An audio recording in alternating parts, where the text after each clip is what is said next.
बरकत सिर्फ ये नहीं है कि आप दिखने में कैसे लगते हैं। बरकत सिर्फ ये नहीं है कि आपके पास क्या है। बरकत सिर्फ ये नहीं है कि आपके पास कितना बड़ा घर है। बरकत सिर्फ ये नहीं है कि आपके पास कितनी बड़ी गाड़ी है। बरकत इस बात में है कि आप खुदा में कितने मगन हैं, आप खुदा में किस तरह चलते हैं, आप खुदा की किस तरह से बंदगी करते हैं। बरकत ये है। तो खुदावंद के शुक्रगुजार हैं। हम नाचीज हैं, हम कोई आलम नहीं या कोई इतने बड़े डॉक्टर नहीं कि ज्यादा तमसीलों को बयान करने वाले या ज्यादा अल्फाजों को बयान करने वाले, लेकिन खुदा अपने बंदों को, अपने खादमों को इस्तेमाल करता है। वो हमेशा जो उसका कलाम है उसे नाजिल फरमाकर शिफा देता है। उसका कलाम जब पढ़ा जाता है, जब सुना जाता है, जब इस पर अमल किया जाता है तो जिंदगी टोटली तब्दील हो जाती है और जिंदगियों में खुदा का जलाल नजर आता है। आए मेरे साथ खुदावंद के कलाम को देखेंगे, मेरे साथ खुदा के कलाम को देखेंगे।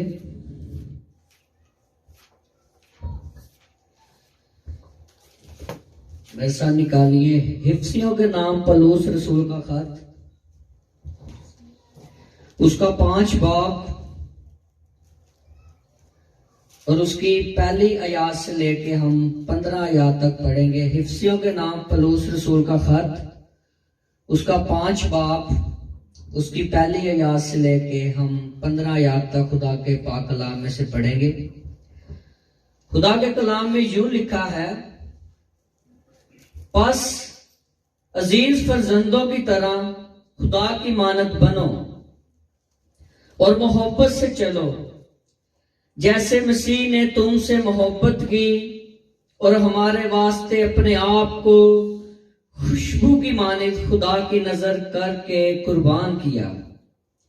और जैसा कि मुकद्दसों को मुनासिब है, तुम में हरामकारी और किसी तरह की नापाकी या लालच का जिक्र तक ना हो, और ना बेशर्मी, बेहुदा गवाही और ठट्ठाबाजी का, क्योंकि ये लायक नहीं, बल्कि बहस इसके शुक्रगुजारी हो। क्योंकि तुम ये खूब जानते हो कि किसी हराम कार या नापाक या लालची की जो बुत परस्त के बराबर है, मसीह और खुदा की बादशाही में कुछ मरास नहीं। कोई तुमको बेफायदा बातों से धोखा ना दे, क्योंकि इन्हीं गुनाहों के सबब से नाफरमानी के फर्जंदों पर खुदा का गजब नाजिल होता है। बस उनके कामों में शरीक ना हो, क्योंकि तुम पहले तरीकी थे मगर अब खुदावंद में नूर हो। बस नूर के फर्जंदों की तरह चलो, इसलिए कि नूर का फल हर तरह की नेकी और रास्तबाजी और सच्चाई है।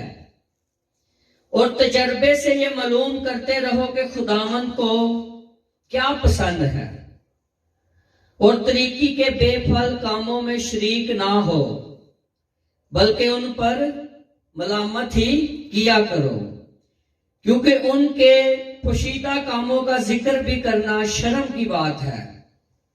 और वो जिन चीजों पर मलामत होती है वो सब नूर से जाहिर होती हैं, क्योंकि जो कुछ जाहिर किया जाता है वो रोशन हो जाता है। इसलिए वो फरमाता है, ऐ सोने वाले जाग और मुर्दों में से जी उठ, तू मसीह का नूर तुझ पर चमकेगा। बस गौर से देख के किस तरह चलते हो, नादानों की तरह नहीं बल्कि दानों की मानिद चलो, और वक्त को गनीमत जानो, क्योंकि दिन बुरे हैं। इस सबब से नादान ना बनो, बल्कि खुदावन की मर्जी को समझो कि क्या है। खुदावंद के पाक कलाम पढ़े और सुने जाने पर खुदावंद का शुक्र हो। हमने खुदा के कलाम में से पढ़ा हिफ्सियों के नाम, पलूस रसूल का खत, और बड़ी खूबसूरती से यहां पर लिखा है, बस अजीज फर्जंदों की तरह खुदा की मानिद बनो और मोहब्बत से चलो, जैसे मसीह तुमसे मोहब्बत की और हमारे वास्ते अपने आप को खुशबू की मानिद क्या किया? खुशबू की मानिद खुदा की नजर करके कुर्बान हुआ। कलीसिया आज हम देखते हैं कि हम खुदा के हुजूर में अपने आप को रखते हैं, हम खुदा के हुजूर में अपने आप को लाते हैं, तरह तरह की खिदमत करते हैं। कोई खुदा की परस्तिश करता है, कोई साज के जरिए खुदा की परस्तिश करता है, कोई कलाम की खिदमत करता है, कोई गैर जुबान में दुआ करता है, और कोई नबूवतें करके खुदा के काम को आगे बढ़ाता है। लेकिन खुदा का जो प्लान, खुदा का जो विजन हमारी जिंदगी में है, जो खुशबू, जो असर, जो काम, जो बंदगी, जो सताइश, जो प्रस्तिश, जो खुदा का कलाम, जो उसकी बातें, जो उसकी फरमाबरदारी, जो उसकी सताइश खुदा हमारी जिंदगियों में चाहता है, अभी तक हम उससे पूरी तरह वाकिफ नहीं। क्यों वाकिफ नहीं? क्योंकि नाराजगी के चक्करों ने हमें घेरा हुआ है। किसके चक्करों ने? नाराजगी के चक्करों ने हमें घेरा हुआ है। और जो मुकद्दस लोग हैं, जो खुदा की बंदगी करते हैं, वो इन कामों की मलामत करते हैं। क्या करते हैं? वो इन कामों की मलामत करते हैं। अगरचे खुदा का खादम मजबा के ऊपर आपको बंदगी कर रहा है, वो आपको खुदा के कलाम की बंदगी कर रहा है, वो आपको खुदा के अलहाम बता रहा है, वो आपको खुदा के करामात बता रहा है, वो खुदा की वो बातें जो जिस किताब में कलम बंद की गई हैं वो आपको बताता है। तो वो सब उन हराम कार्यों में, वो नाजिबा कामों में, वो जो खुदा के अगेंस्ट प्रस्तिश होती है, वो जो खुदा के खिलाफ काम किए जाते हैं, वो जो खुदा के खिलाफ बातें की जाती है, वो हमेशा उन पर मलामत करते हैं। क्या करते हैं? मलामत करते हैं। As a pastor, as a evangelist, खुदा के खादम होने के नाते हम इन कामों को ऑब्जर्व करके, देखकर उन पर मलामत करते हैं। क्यों मलामत करते हैं हम? क्योंकि खुदा ने जो तोड़ा आपको दिया है, खुदा ने जो बरकत आपको दी है, वो इसलिए आप मलामत करते हैं कि उसने आपकी दुनियावी आंखों को बंद करके आपकी रूहानी आंखों को खोल दिया है। क्या कर दिया है? दुनियावी आंखों को बंद करके रूहानी आंखों को खोल दिया है। तो आज खुदा के कलाम के मुताबिक जब हमारी दुनियावी आंखें खुली होती है, तो हम उन अल्फाजों को ठट्ठाबाजी में, हंसी मजाक में, उस वक्त को गनीमत जाने बिना, उस वक्त को प्रायोरिटी दिए बिना, उस वक्त को मजबूत करने की बजाय हम उस दुनियावी आंखों में अपनी जिंदगी बसर करके उन लानतों को अपने ऊपर, उन लानतों को अपनी जिंदगी में, उन लानतों को अपने घरानों में, उन लानतों को अपनी कलीसिया में, उन लानतों को अपने बच्चों में शामिल कर लेते हैं। क्योंकि दुनियावी आंखें खुली हैं। कौन सी आंखें? दुनियावी आंखें खुली हैं।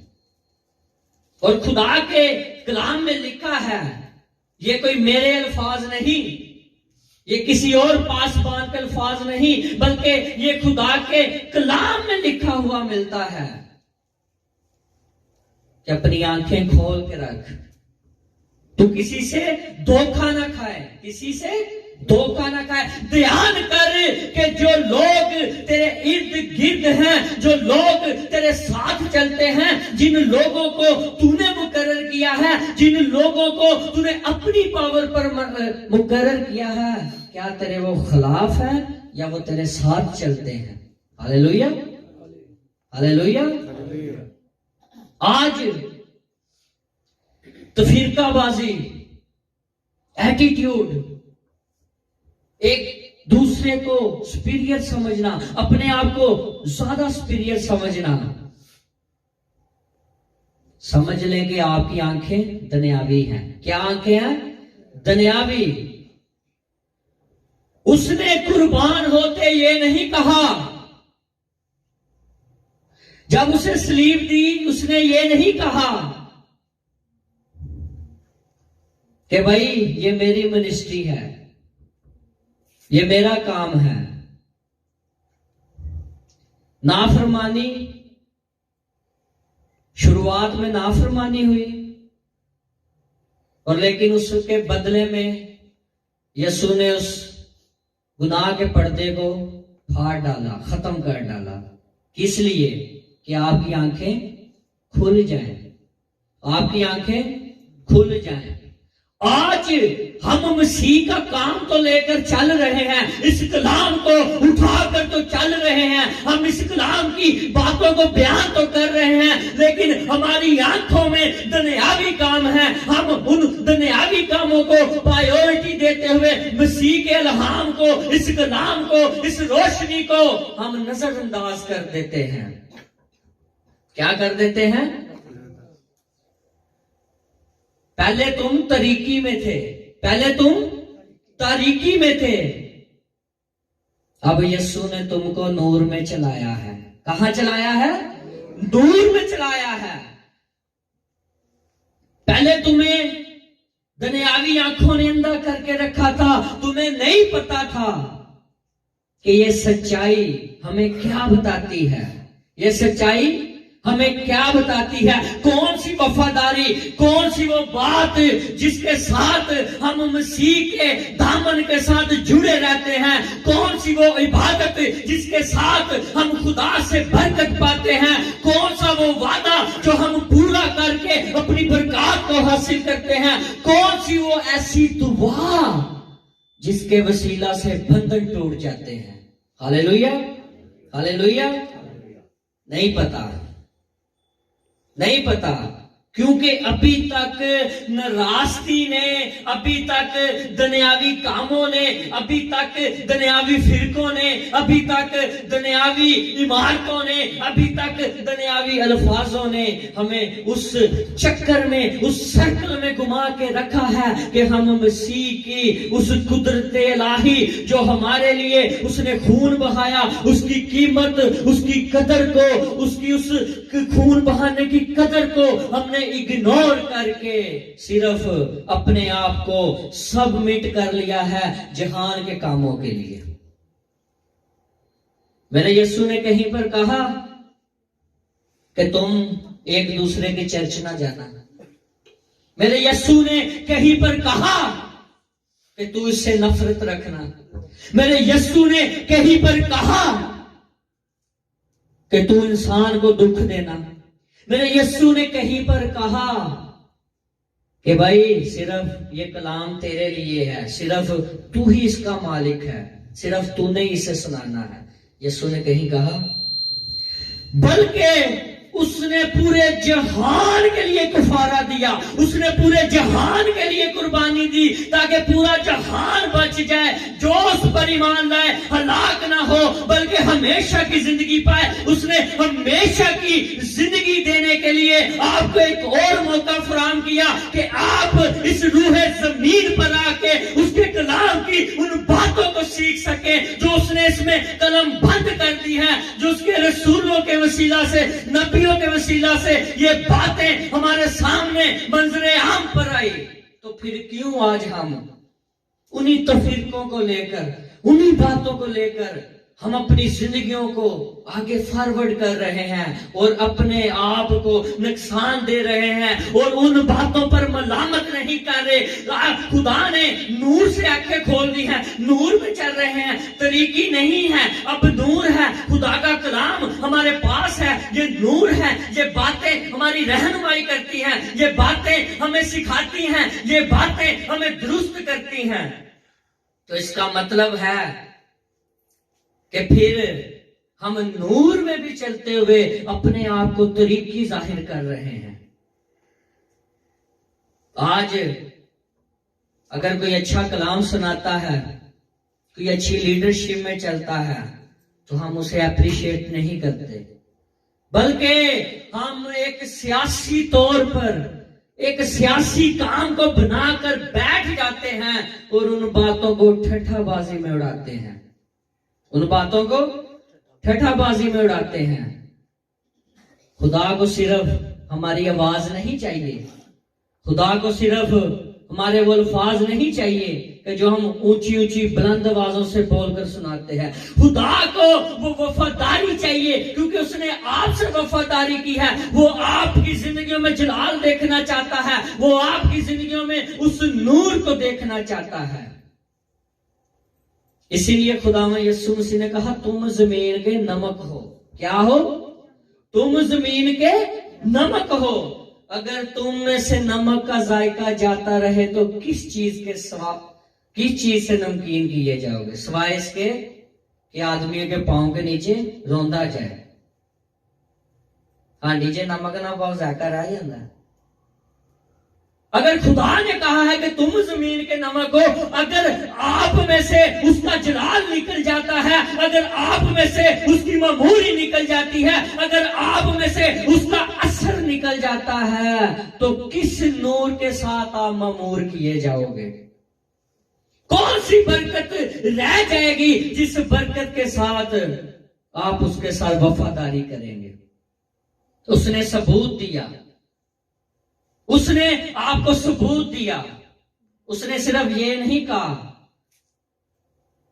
कि पीटर मैं तुम्हारे लिए जान दे रहा हूं, तुम मेरे साथ वफादार हो। वफादारी का सबूत मेरे यीशु ने दिया, लेकिन हमने कोई सबूत नहीं दिया। हमने अपने अजीजों को खुश किया, हमने अपने रिश्तेदारों को खुश किया, हमने मिनिस्ट्रियों को खुश किया, हमने पासवानों को खुश किया, हमने मुबशरों को खुश किया।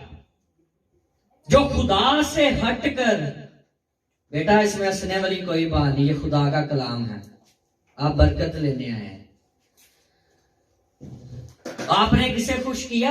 अपने अजीजों को, रिश्तेदारों को। और जो अपने अजीजों को, रिश्तेदारों को, अपने बच्चों को ज्यादा अहमियत देता है खुदा के लायक, वो नहीं है। खुदा फिर उसे अजीज नहीं रखता। और बड़ी खूबसूरत आयत है कि जिस पैमाना से तुम नापोगे उसी पैमाना से तुम्हारे लिए नापा जाएगा।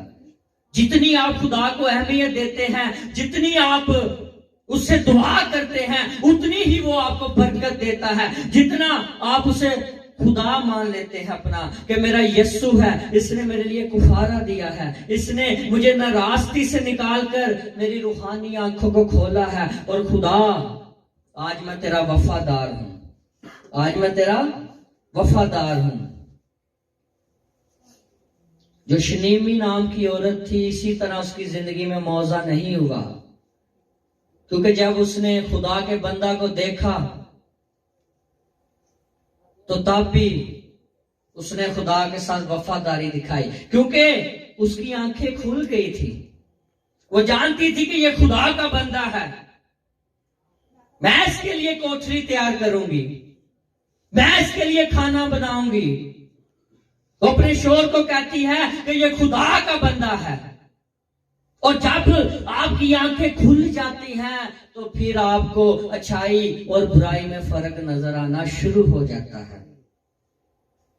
फिर आप उस ब्लड लाइन को अपने इर्द गिर्द ड्रा कर लेते हैं, बना देते हैं। फिर आपको पता लगता है कि कि ये लोग मेरे खिलाफ हैं, ये लोग मेरे साथ हैं। खुदा ने मेरी आंखों को खोल दिया है, नाराजगी के कामों को तर्क करके मैं एक नई शिफ्ट में आ गया हूं। अब मैं नूर में चल रहा हूं और नूर में मैं देखता हूं कि मेरे लिए भलाई ही भलाई है। मेरे लिए फिर कोई आंखों का रोना और दांतों का पीसना नहीं है। मेरे लिए फिर कोई ऐसी रुकावट नहीं है। मेरे लिए फिर कोई ऐसी बीमारी नहीं है। मेरे लिए फिर कोई ऐसी कोई कमजोरी नहीं है जिसके वसीले से मैं हमेशा परेशान रहता था, मैं दुख में रहता था, मैं तकलीफ में रहता था, मैं बीमारी में रहता था। कोई मेरी फिक्र नहीं करता था, कोई मुझे पूछता नहीं था, क्योंकि मुझे तरीकी ने अपने इर्द गिर्द घेर लिया था।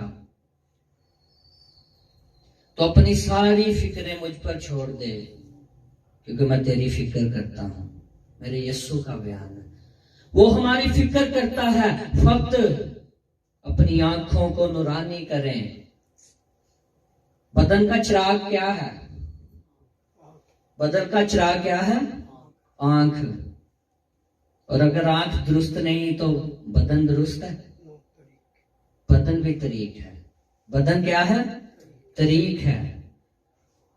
अगर आप अपनी आंख को दुरुस्त करते हैं, चीजें तो हम रोज ही मांगते हैं, खुदा मुझे ये भी दे दे, ये भी दे दे, ये भी दे दे। चले, वो एक दुनियावी जरूरत आपने मांगी, लेकिन कभी किसी ने कहा कि खुदा मेरी रूहानी आंखों को खोल दे। मैं तंग आ चुका हूं, मैं तंग आ चुकी हूं इन दुनिया की बातों को, क्योंकि जहान के खुदाओं ने तुम्हारी आंखों को अंधा कर दिया है। वो आपको वहीं पर सोचने पे मजबूर करता है, वो वहीं पर आपको गुस्सा दिलाता है, वो वहीं पर आपको स्टैंड करता है, वो वहां से आपको हिलने जुलने नहीं देता, वो आपको साकन कर देता है। तो फिर आप डिस्करेजमेंट में, आप अपने आप को परेशानियों में खुद धकेलते हैं। यीशु ने तो आपके लिए कर दिया, उसने आपके लिए बहुत सारे जुल्म सह लिए। मत सोचिए कि लोग आपके बारे में क्या सोचते हैं, लोग आपके बारे में क्या सोचते हैं। ये फिक्र रखें कि क्या मैं खुदा के लायक हूं, क्या खुदा मेरे बारे क्या सोचता है, खुदा ने मेरी जिंदगी में क्या प्लान रखे हैं, वो मुझसे क्या चाहता है। ये मत सोचें कि मेरा चाचा, मेरा मामा मुझसे क्या चाहता है, मेरा अजीज मुझसे क्या चाहता है। ये फिक्र रखें कि जिसने मुझे पैदा किया, जिसने मुझे ये खिदमत दी, जिसने मुझे अपने नाम, अपने जलाल के लिए इस्तेमाल किया, वो मेरी जिंदगी में क्या चाहता है, वो मुझे किधर खड़ा करना चाहता है। खुदा तू जहां मुझे खड़ा करेगा मैं वहां खड़ा होऊंगा। खुदा तू जहां मुझे बिठा देगा मैं वहां ही बैठ जाऊंगा। खुदा तू जहां मुझे इशारा करेगा मैं वहीं चला जाऊंगा, क्योंकि तूने मेरी आंखों को नूर बख्श दिया है। और अब मुझे पता चल चुका है कि मैंने दुनिया को अजीज नहीं रखना, मैंने इन कामों को सिर्फ ठट्ठाबाजी में नहीं उड़ाना, मैंने बल्कि तेरी कुदरत में रहते हुए, तेरे जलाल में रहते हुए, तेरे मस्सा में रहते हुए उन कामों को करना है जिसके वसीला से मैं तेरे लायक बन सकता हूं। Hallelujah, hallelujah. वफादारी एक बहुत बड़ा पॉइंट होता है। जब आप वफादारी के साथ खुदा के साथ चलते हैं तो फिर कोई भी मुश्किल नहीं आती। अगर आप रूत की जिंदगी पर गौर करें तो उसने भी वफादारी दिखाई। क्या दिखाई? वफादारी। खुदा के साथ भी और अपनी सास के साथ भी उसने वफादारी दिखाई। Hallelujah, hallelujah. हालांकि उसके बेटे मर जाते हैं तो उसे नहीं छोड़ती। वो कहती जहां तू रहेगी वहां मैं रहूंगी, जहां तू जाएगी वहां मैं जाऊंगी, जहां तू ठहरेगी वहां मैं ठहरूंगी। तो उसने क्या फायदा है? अब ना तो मेरा शौहर है, ना ही मेरे पास बेटे आएंगे। क्या तू तब तक रहेगी कि जब तक वो पैदा हो और जवान हो और बड़े हो? ये बात नहीं। कभी खुदा आपकी जिंदगी में काम करने में थोड़ा वक्त भी लगाता है। वो इसलिए वक्त लगाता है कि आप सीख जाएं, आप संभल जाएं, आप नाराजगी से बच जाएं, आप उन कामों से बच जाएं जो इब्लीस ने आपकी जिंदगी में ऑलरेडी रख दिए हैं। वक्त को गनीमत जानो, दिन बुरे हैं। आज हमारा वक्त खुदा के कलाम में गुजरा, दुआ में गुजरा। कलाम भी जरूरी, दुआ भी जरूरी। दुआ को कितना टाइम दिया और कलाम को कितना टाइम दिया। दुआ में क्या हमें खुदा ने जाहिर किया और कलाम के वसीले से हमें खुदा ने क्या जाहिर किया। तब ईमान की बढ़ोतरी, वफादारी बढ़ती है जब दुआ में झुक जाते हैं। कभी भी दुआ से मत भागें, कभी भी कलाम की बातों से मत भागें, बल्कि अपने अंदर इस बात को रखें कि यही मेरी रोज की रोटी है, यही जिंदगी का पानी है। मुबारक है वो जो रास्तबाजी के भूखे और प्यासे हैं। रास्तबाज कह देना आसान है, लेकिन रास्तबाज बनना मुश्किल है। जब आप रास्ते के कामों को तर्क करके रास्तबाजी के कामों को, नूर को अपनी जिंदगियों में लाते हैं, फिर आप चमकते हैं। चाहे आप मस्बा पर खड़े हो, चाहे आप किसी कलीसिया में खड़े हो, चाहे आप बियाबान में मनादी कर रहे हो, चाहे आप किसी छत पर मनादी कर रहे हो, फिर उस नूर से उन तक रोशनी पहुंचती है जो नारास्ती में चलते हैं। फिर उनकी मलामत होती है, फिर आप उन्हें समझा देते हैं कि भाई ये जिंदगी है, छोड़ इन कामों को और तौबा कर और मसीह के पास आ, क्योंकि उसके अलावा कोई भी हमेशा की जिंदगी देने वाला नहीं है। आसमान के तले, जमीन के ऊपर कोई ऐसा नाम नहीं है, सिर्फ एक ही नाम है, यीशु नाम, जो हमारे गुनाह को उठा कर ले गया और हमें एक नई जिंदगी दी। और उस जिंदगी के वसीला से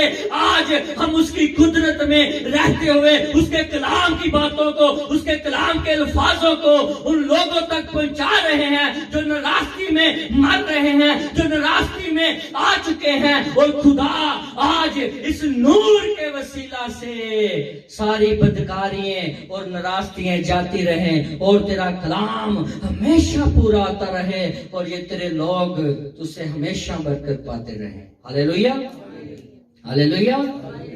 ये बातें जब आप अपने दिल में रख लेते हैं, इब्लीस बड़ा चालाक है, इब्लीस बहुत ही चालाक है। वो हमेशा कमजोरों पर वार करता है। किस पर? कमजोर लोगों पर वार करता है। ये नहीं जो सेहत से कमजोर है, ये नहीं जो हालत से कमजोर है। कमजोर वो कौन? जिनके दिल में ये कलाम नहीं। वो जर लगाता है, वो जंग लगाता है, वो ताड़ में रहता है कि भाई ये कितना मजबूत है। तूने पहली सी मोहब्बत छोड़ दी है, देख तू कहां से गिरा है। और पलूस रसूल जो कैद में है, और वो कहता है कि उस बुलावे को पहचानो, जिसके लिए तुम बुलाए गए हो उसको पहचानो। क्या तुम्हारे लिए बुलावा है, किस लिए तुम बुलाए गए हो, उस खुदा के बुलावे को पहचानो। तो आज हर एक की जिंदगी में कोई ना कोई बुलावा है, चाहे वो अमीर है चाहे वो गरीब है। खुदा नहीं चाहता बिला मकसद, ये बाइबल में कलाम की बातें नहीं लिखीगी। खुदा हर एक की जिंदगी में मकसद रखता है। फक्त कि इब्लीस ने दुनियावी आंखें आपकी खोल रखी हैं। आपको जरूरत है, मैं दावे के साथ कहता हूं, दुआ में झुक जाए 2 घंटे 3 घंटे और खुदा के, खुदा मेरी आंखों को खोल, मेरी आंखों को खोल। मैं अपनी आंखों से तेरी उस कुदरत को देखना चाहता हूं जिससे मैं 25 साल महरूम रहा, जिससे मैं 15 साल महरूम रहा, जिससे मैं 10 साल महरूम रहा। खुदा आज मैं महरूम नहीं रहना चाहता, क्योंकि मैंने तेरे कलाम में से सुना है कि तू मेरे लिए कुर्बान हुआ है।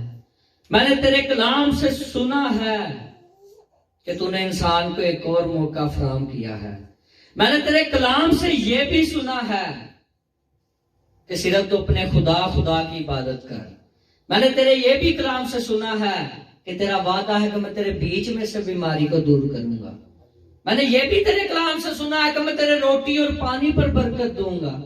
मैंने सारी बातें तेरे कलाम से सुनी है। खुदा आज मैं तुझसे मिन्नत करता हूं, मिन्नत करती हूं, कि मुझे अपने नाम के लिए इस्तेमाल कर, अपने कलाम के लिए इस्तेमाल कर। खुदा मैं कोई तो फिरका नहीं करना चाहता, मैं किसी से मुकाबला नहीं करना चाहता, मैं किसी के खिलाफ बात नहीं करना चाहता, मैं किसी को तेरे कलाम के वसीला से दुख नहीं पहुंचाना चाहता, बल्कि मैं एक शख्स को दुख पहुंचाना चाहता हूं, वो है इब्लीस, जिसे मैं अपनी जिंदगी से गेट आउट करना चाहता हूं। और वो तब ही होगा जब मैं तेरे नूर में चलूंगा और तू मेरी रूहानी आंखों को खोल देगा। खुदावन आपको इस पाक कलाम के वसीला से बड़ी बरकत दे।